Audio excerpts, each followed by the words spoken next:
Halo sahabat semua, semoga dalam kondisi sehat walafiat dan bahagia selalu. Berjumpa kembali dengan kami Jejak Pembelajar. Di video kali ini kita akan membahas permasalahan ataupun isu yang terjadi di satuan pendidikan terkait dengan satuan pendidikan yang belum mengaktifasi RKAS, BOSP reguler dan BOSP kinerja di tahun 2024, sehingga pada aplikasi Arkas-nya muncul keterangan nonaktif lewat batas. Nah, nonaktif lewat batas ini dikarenakan apa? Dikarenakan kertas kerjanya tidak dapat diaktifasi karena melewati masa tenggat 25 Juni 2025. Sebetulnya sudah lewat begitu ya.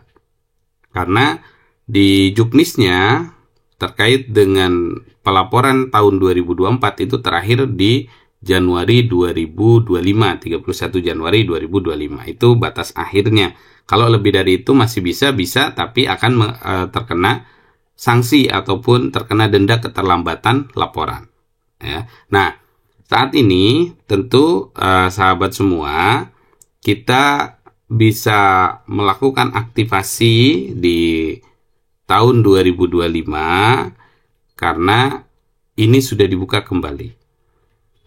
Cara ngeceknya bagaimana? Nah, cara ngeceknya sahabat semua buka aplikasi Arkas-nya, login ataupun masuk ke dalam aplikasi Arkas-nya, klik tombol masuk, tapi pastikan terlebih dahulu sebelum kita masuk ke dalam aplikasi RKAS itu terkoneksi internet.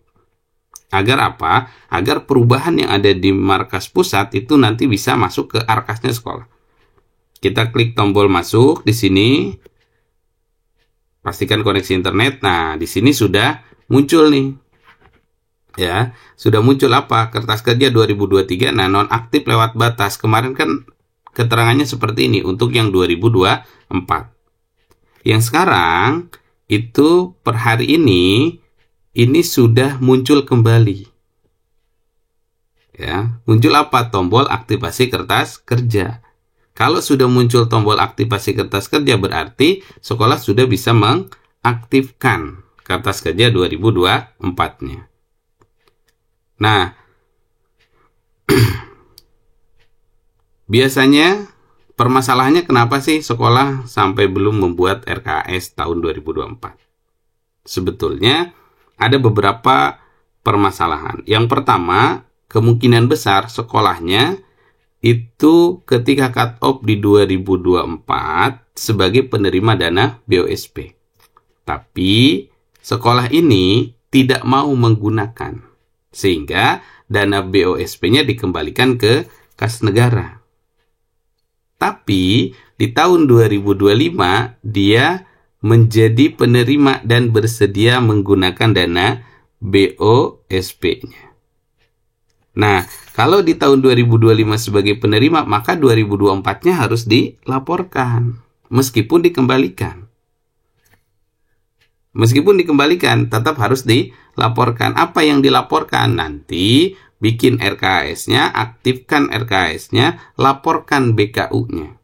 Tapi karena uangnya dikembalikan, maka setiap bulannya itu kan tidak ada yang harus dilaporkan. Artinya tidak ada yang harus dibelanjakan. Tinggal buka BKU-nya, tutup BKU, buka BKU, tutup BKU sampai dengan Desember. Itu yang harus dilakukan oleh satuan pendidikan. Bukan berarti satuan pendidikan yang menolak dana BOSP di tahun 2024, baik itu BOSP reguler atau BOSP kinerja, tidak perlu laporan, bukan. Tetap harus melaporkan, tapi pelaporannya nol.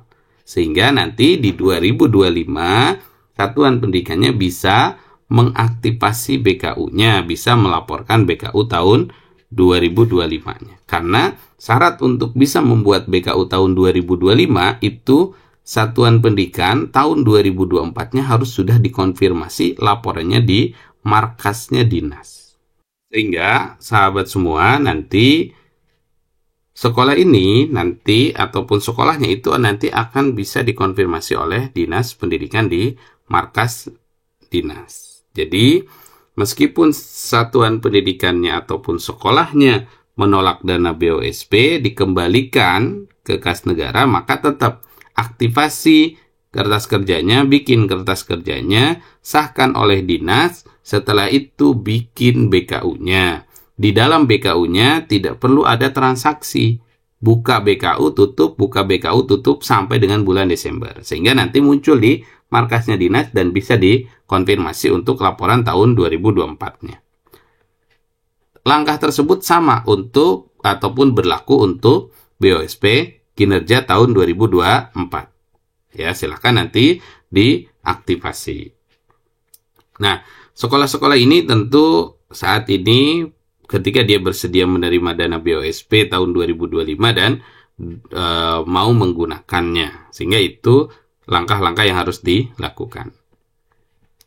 Selanjutnya, satuan pendidikan tinggal klik ataupun mengklik tombol aktivasi kertas kerja. Kita klik aktivasi kertas kerjanya.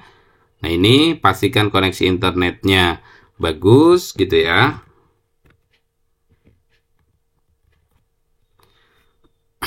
Kita klik tombol lanjutkan. Nah, ini ada dananya atau ada nominal pagunya. Klik aktivasi kertas kerja. Kertas kerja tahun 2024 sudah aktif isi kertas kerjanya. Nah, ini sudah muncul menyusun kertas kerja BOSP reguler tahun 2024, pagunya berapa. Di sini ada periode anggarannya 2024, lalu kita klik tambah kegiatan.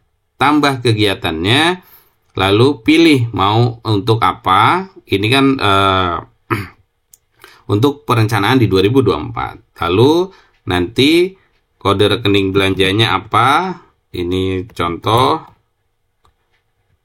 Ini beli kertas. Ini harganya 32.000. Di Januari 3.000. Kita masukkan ke anggaran. Nah, ini buat kertas kerjanya seperti ini. Kalau sudah selesai membuat kertas kerja, sudah beres, sudah habis. Di sini belum dianggarkannya sudah 0, dianggarkannya sudah 12.600.000, maka satuan pendidikan bisa klik ajukan pengesahan.